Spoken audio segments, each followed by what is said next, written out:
Hola, soy el licenciado Raúl Romero Ángeles y en este videito vamos a tocar el tema del derecho penal. Derecho penal. ¿Sí? Este derecho penal, bueno, de acuerdo a nuestro temario, pues nos establece ciertos puntos que hay que abordar respecto de las generalidades y evolución de las ideas penales. Pero vamos a comenzar por qué es el derecho. El derecho, sabemos, es un conjunto de normas que imponen deberes y normas que confieren facultades, ¿sí? Que establecen las bases de convivencia social y cuyo fin es dotar a los miembros de esa sociedad, ¿sí?, de seguridad, certeza, igualdad, libertad, justicia, entre otros, ¿sí? Entonces, ese es el derecho, es ese conjunto de normas que en pocas palabras imponen deberes y obligaciones, ¿sí? Ok, entonces de ahí partimos para el efecto de poder señalar la necesidad del derecho penal. ¿Por qué será esa necesidad del derecho penal? Pues obviamente porque como ya lo señalamos con el concepto de lo que es el derecho, ¿sí? El derecho penal surge para, en este caso, se pueda en determinado momento, ¿sí?, establecer ciertas normas, como lo estamos señalando, ¿sí?, para que haya una buena convivencia en sociedad. ¿Qué es lo que pasaría que si se rompieran esas normas? Obviamente vendría ya una cuestión coercitiva. En este caso, los legisladores son los que se encargan de elaborar esas normas a través de el Código Penal, ¿sí?, y Código de Procedimientos Penales. El Código Penal nos va a señalar, ¿sabes qué? Esta conducta es un delito, ¿sí? Si una persona hace este tipo de conductas, está realizando un delito y por lo tanto, ¿qué va a pasar? Pues que hay un derecho procesal penal, ¿sí?, el cual va a establecer la forma o, en este caso, cómo se tiene que acreditar ese delito. En este caso, ¿quién lo va a acreditar? El agente del Ministerio Público, la víctima, ¿sí?, el asesor jurídico. Ellos son los que se van a tratar de integrar los elementos para poder en determinado momento acreditar una conducta que la ley tipifica como delito, ¿sí? Entonces, si se dan cuenta, esta conducta ya se encuentra regulada en este caso por el Poder Legislativo, que es el que se encarga de la creación de ese tipo de leyes, ¿sí?, con la finalidad obviamente de que pues haya armonía, ¿sí?, en la sociedad. Y nos hemos dado cuenta que pues el derecho penal ha ido evolucionando conforme la sociedad va evolucionando, ¿no? En este caso, bueno, ya en esta materia vamos a estar viendo las formas, ¿sí?, en que se maneja lo que es el derecho penal, cuál es la evolución de ese derecho penal, cuál es la denominación de este derecho penal. Por eso decimos, ¿cuáles son las necesidades del derecho penal? Pues, obviamente, el que se pueda establecer las penas en las cuales incurrirían, ¿sí?, las personas que transgredieran esa ley penal. Después tenemos que decimos que esa necesidad es una necesidad de toda sociedad que debe tener para regular la conducta a través del Código Penal, en el cual se establecen las conductas delictivas. Pero tenemos que, ¿cuáles son las partes en las que se divide el derecho, el estudio del derecho penal? Pues estamos hablando de un derecho penal sustantivo y un derecho penal objetivo. ¿Cuál es el subjetivo? Adjetivo, perdón, adjetivo. ¿Cuál es ese derecho penal sustantivo? Pues obviamente es aquel conjunto de normas o leyes relativas a los delitos, penas y medidas de seguridad con las que cuenta el Estado para eliminar las conductas antisociales. Entonces, si nos damos cuenta, obviamente el Estado es la única entidad que se encuentra facultada ¿sí? Para establecer esas leyes relativas a los delitos y a esas penas y medidas de seguridad. Y esto obviamente que pues lo lleva a cabo a través de el poder legislativo, ¿sí? Entonces, si nos damos cuenta, pues ahí existe una división de poderes que está bien marcada, que tenemos nosotros en nuestro sistema mexicano, ¿sí? ¿Por qué? Porque el derecho penal, la creación de esas leyes o normas relativas corren a cargo de el poder legislativo, pero ¿quién le va a dar ese poder coercitivo? Pues el poder judicial, ¿sí? El poder judicial es el que se va a encargar de llevar a cabo, en este caso, la aplicación de esas leyes, ¿sí? Por lo tanto, estaríamos hablando que el derecho penal sustantivo es aquel, ¿sí?, que crea las leyes. Y el adjetivo, entonces estaríamos hablando que es aquel que dice o que señala, que le da esa facultad al Estado para que dicte las normas y las sanciones, ¿sí? Pero tenemos que el derecho subjetivo es la aplicación de esas leyes. ¿Y quién lo lleva a cabo? Pues, en este caso, el Poder Judicial a través de los jueces, magistrados, juzgadores de tipo penal, básicamente. ¿Por qué? Porque hay jueces de varios tipos, de varias ramas del derecho. En este caso estamos hablando de el derecho penal, ¿sí? Entonces, por lo tanto, en este caso vamos a ver esa situación de quién se encarga de hacer la ley penal y quién se encarga de aplicarla, ¿sí?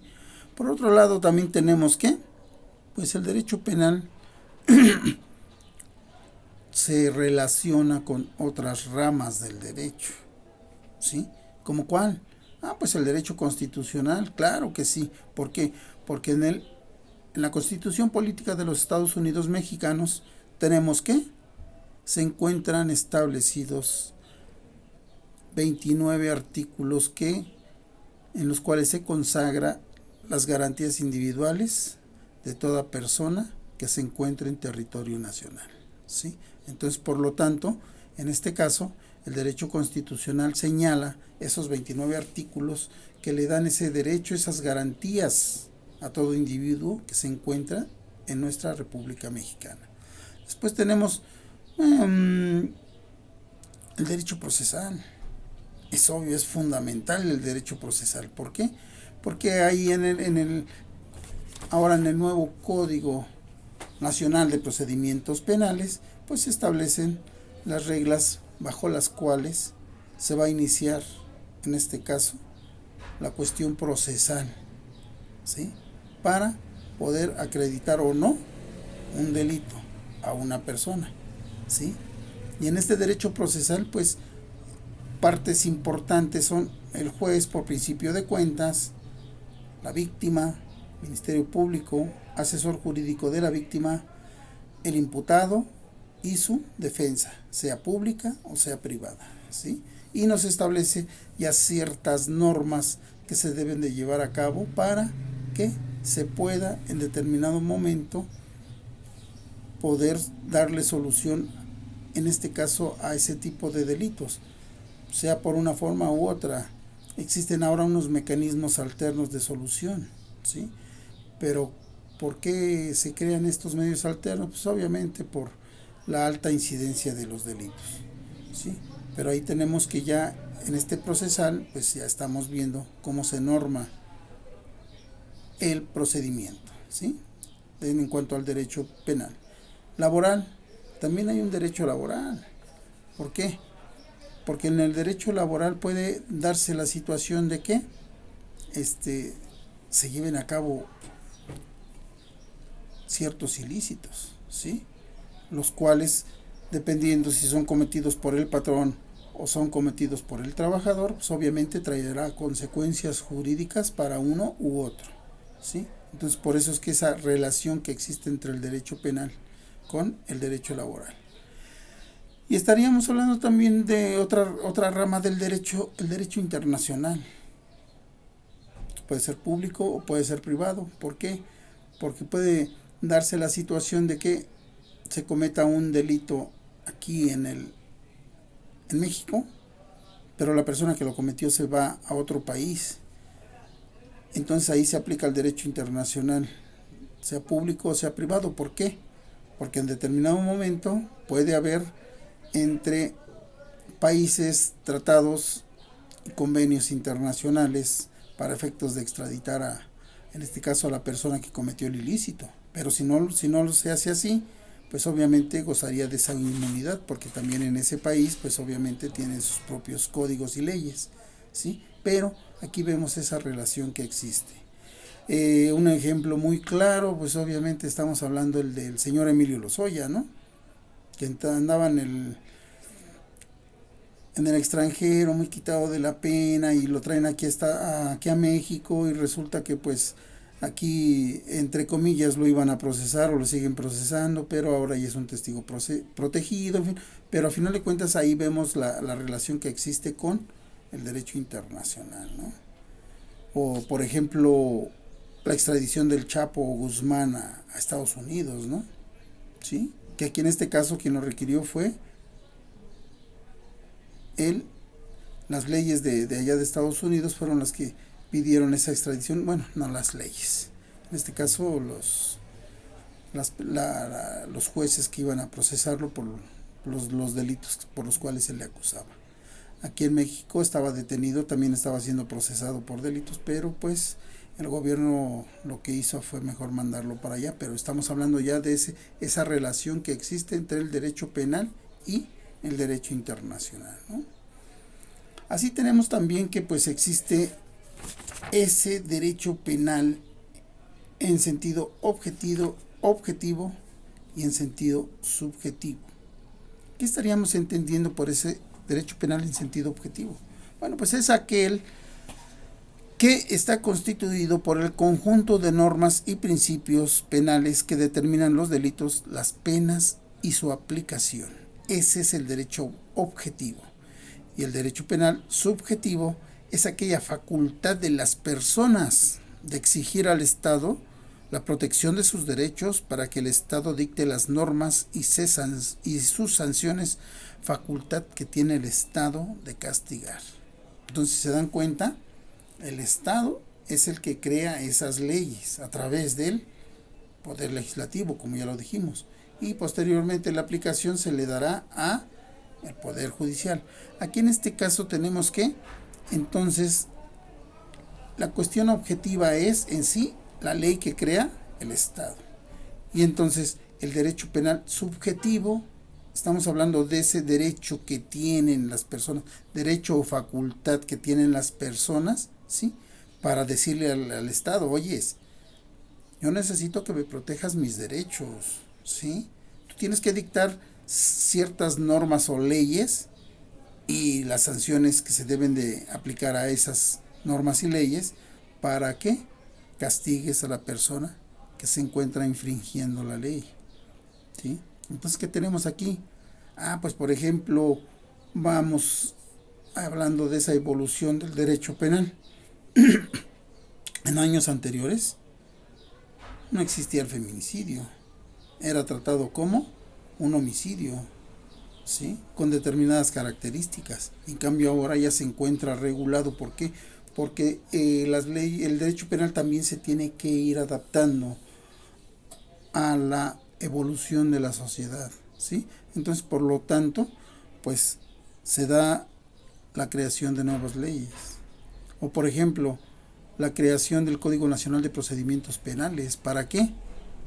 Pues para darle un giro completamente a la aplicación del derecho penal que se estaba llevando hasta hace el 2008, que fue cuando se iniciaron este tipo de juicios en determinados estados, y posteriormente ya en el 2016 la aplicación en toda la República, ¿no? Pero eso ya será motivo de otra clase. ¿Por qué? Porque a final de cuentas aquí nada más lo que vamos a ver es la evolución de ese derecho penal. Lo que les estoy comentando del derecho procesal penal, pues obviamente es tema de otra materia. Pero eso ya lo veremos en otra ocasión. Gracias.